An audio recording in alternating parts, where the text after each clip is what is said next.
On se trouve dans le pont du J99 pour parler de la structure composite.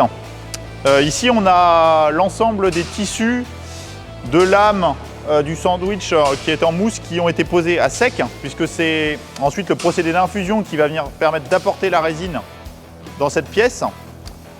Le point important, c'est la précision qui est apportée au positionnement des tissus et de la mousse. On peut voir que les tissus sont positionnés avec des zones de renfort. Là notamment, on a un renfort qui va ceinturer tout le bateau pour reprendre la charge du gréement par exemple.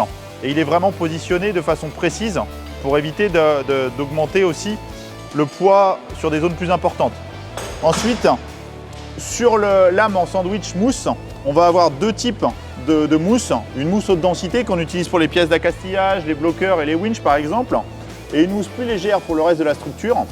Il y a aussi un soin tout particulier qui est utilisé pour positionner les panneaux de mousse et les jointures entre ces panneaux.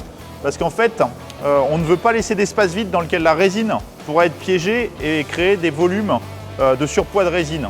Donc la structure composite qu'on utilise, on vient apporter de l'épaisseur légère via lame du sandwich en mousse qui va donner de la rigidité et on vient aussi apporter beaucoup de précision pour éviter d'avoir des zones de surpoids, donc du coup qui permettent d'avoir des pièces légères et surtout toujours au même poids d'un bateau à l'autre.